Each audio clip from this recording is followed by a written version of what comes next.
Hello, everyone, and welcome back to the GSMC Fantasy Sports Podcast. So we are now done with the NBA, NHL portions of today's show. We are going to jump right into fantasy football. This should be a fantastically intriguing segment due to the fact that I'm going to be looking at who ESPN believes to be bounce-back candidates for your fantasy football team. So these are guys who might have been injured the last couple of years, might have had good seasons that they couldn't follow up on because they haven't seen the field as often. So I think this is going to be a segment that you guys might want to tune into because of the fact these guys could be huge risks, but also high rewards. So high risk, high reward players who you can slot right into your fantasy team and pray that they do well. So without further ado, let's get right into this segment. So let's start off at the quarterback position for these bounce-back players. Obviously, you can see that there are a wide range of players that are going to show up on my screen. So let's just start off with the quarterbacks. And a guy who everyone knows his name, he's always inevitable, he'll always be around for as long as he chooses to play, Aaron Rodgers. Now, I know what you're thinking. He's a 40-year-old guy, and the Jets don't have the best offensive line around him, as we saw last year, where 4 snaps into the season, he tore his Achilles. Now, we still cannot forget that Aaron Rodgers, the last time he played, was stellar. Stellar for the Packers. 36,000 yards, over 36,000 yards, and 26 touchdowns.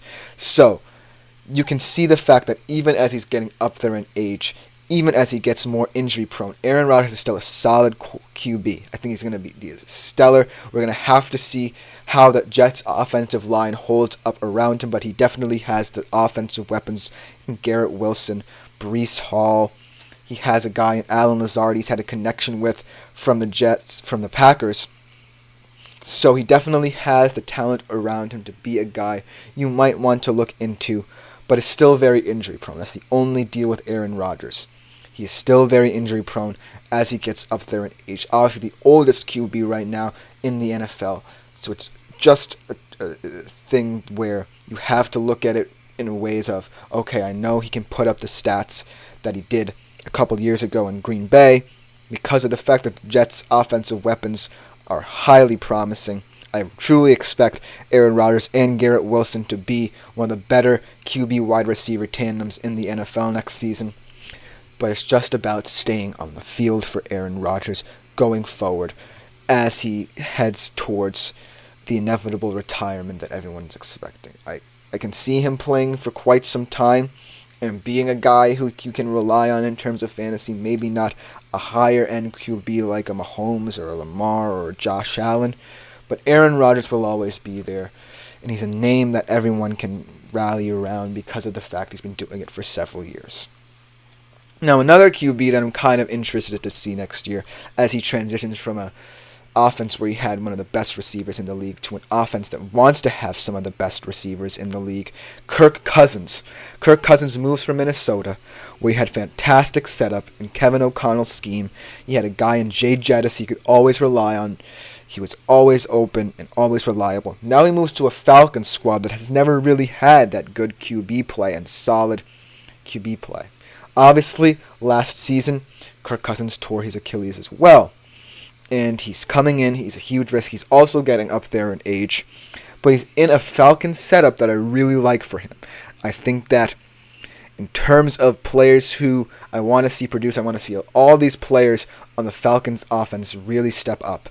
Now that Arthur Smith is gone, expect more targets to go to guys like Bijan. Expect Drake London to really have a breakout year. I could see him being at least in the wide receiver 10 to 15 range.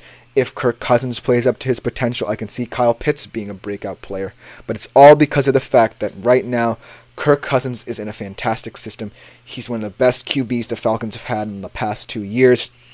And ultimately, if Kirk Cousins does get injured, the Falcons at least have a QB option in Michael Penix Jr., who they think they can rely upon, so we'll have to see. But in terms of fantasy, look for Kirk Cousins to be a potential steal. I still think he's very risky coming off an Achilles. Hasn't played in a while, and Achilles are very tricky injuries to come back from, especially at the quarterback position. But look for Kirk Cousins to want to really elevate this young Falcons squad and really help it out offensively. I think that Kirk Cousins in this system will definitely thrive if he stays healthy. And speaking of staying healthy and a guy who you just saw on my screen, let's move to the running backs and a guy in Nick Chubb who had one of the most devastating injuries last year in the NFL. And a lot of people saying that he might not even be the same guy ever again because of the fact that it was such a devastating injury. But Nick Chubb, whenever he is on the field, he's a top 5 fantasy running back, and you can't look past that factor. Obviously, a lot of people are so emotionally invested in Nick Chubb's story right now because of the fact that he has always been one of the guys you look to for your fantasy squad. Probably one of the running backs you would take even over a Christian McCaffrey, let's say. But right now, he is kind of a risk. This is the second time a similar injury has happened to him, the first in his college career. And now, in a year where he was looking to be one of the top 3 running backs, if not overall top fantasy running back. So, definitely, it's kind of a sad, weird story surrounding Nick Chubb. I hope the best for him because when he plays, he's electric. He really helps that Browns offense, and he could help your fantasy offense. But right now, I'm kind of wary of Nick Chubb and his injury history. So I'm going to say fade him, and it saddens me to say that. But right now, I just don't see Nick Chubb being the same. But a guy who could be the same is Jonathan Taylor. Jonathan Taylor is definitely being overlooked, in my opinion, due to the fact he just had that one breakout year in 2021 when he was still a rookie, and now he's kind of fallen off. Injury bugs hit him as well, but he's in a Colts system that's really exciting, in my opinion. Shane Steichen really implemented a lot of different ideas.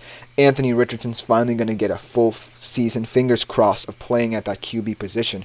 And Jonathan Taylor, I really think, can benefit from that. One of the better receiving running backs in the league, in my opinion. A lot of value. If you're playing in a PPR league, I think Jonathan Taylor is a running back, rather, you take immediately because of the fact he can receive out of the backfield. Look for a lot of screen action between him and Anthony Richardson. So I'm really intrigued to see if Jonathan Taylor can get back to that player we know he can be when he broke out in 2021. Now let's go kind of more to the wide receiver positions. Now this is an interesting kind of thing to talk about because of the fact that so many different wide receivers can have breakout years, but their contract situations might be a little bit muddy. And so let's start off with T. Higgins. Obviously, he finally had his contract situation settled and situated. He's going to play for the Bengals next year. But I do think that T. Higgins is often overestimated, in my opinion. He's in a kind of Bengals receiving room that really relies on Jamar Chase and Tyler Boyd's up and coming. So I'm really, really not necessarily feeling T. Higgins. Obviously, he hasn't had a year where he's not gone under 1,000 yards just yet. But I do feel like his production's going to wane. I think that Joe Burrow's favorite target in that system is Jamar Chase. And there's just a weird feeling surrounding both T. Higgins and the whole Bengals organization where they felt that he could hold out for a little bit longer. And ultimately, they did get it settled. But I just think that wide receivers with muddy contract situations are really not necessarily as focused on the season as they should be. So it's wait and see with T. Higgins. I wouldn't necessarily take him. He has had fantastic fantasy seasons. I can attest to that because I've had him on my fantasy team in past years, and he has truly shined. But right now, with the way his whole contract situation played out, I just don't think his mind is going to be on football this year. I think that's going to be a little bit of a distraction to start off the year for T. Higgins. But a guy who I'm really, really intrigued to see now that he's not the number one target anymore for the LA Rams, as you can see on my screen, Cooper Kupp. Obviously, Cooper Kupp, when he came back to the LA Rams, was expected to be the number one receiver, but then no one expected the emergence of Puka Nacua as a fifth-round rookie to happen because of the fact that everyone knew that Cooper Kupp was the number one go-to guy, and everyone thought Matthew Stafford would underperform as a result. But now Puka Nacua is now viewed as the new number one go-to target for this LA Rams team. So I really think that Cooper Kupp still has it in him. He's an incredibly versatile player. I don't think he's going to be concerned with the development of Puka Nacua. In fact, I think he's glad because he's not going to be as double teamed as much. So I think he's going to be a very, very one of the most non-risky players to take in this whole segment because of the fact he's so versatile and the fact that he's not going to get as much coverage on him because of the fact that Puka Nacua is emerging as well. So look out for Cooper Kupp. I think he can be a potential steal. So that will just about do it. Oh yes, I forgot about Mark Andrews in there as well, the only tight end on this list. Mark Andrews, obviously another player who got injured in the postseason, still had a fantastic year. Always a go-to target in that Ravens system, probably their number one go-to receiver for Lamar Jackson because of the fact that the Ravens haven't really built around their receiving core. So Mark Andrews, obviously, he's a player who has been healthier than most on this list, but just last year, getting injured in the postseason, we'll have to see how he returns. But obviously, he's one of the preeminent tight ends in the league. Probably a tight end 3 in my opinion because he's just that good for the Baltimore Ravens offense. And now that should just about do it for the segment of today's show. But coming up next, we move from guys who I think are going to have big, fantastic bounce back years to guys who you might want to stay away from because of their value. These is the overvalued fantasy players who you have to be wary of. And we're going to start talking about ADP and what that means in terms of fantasy. So that should be a very interesting part of the segment. So we will be right back with that, and you definitely don't want to miss it.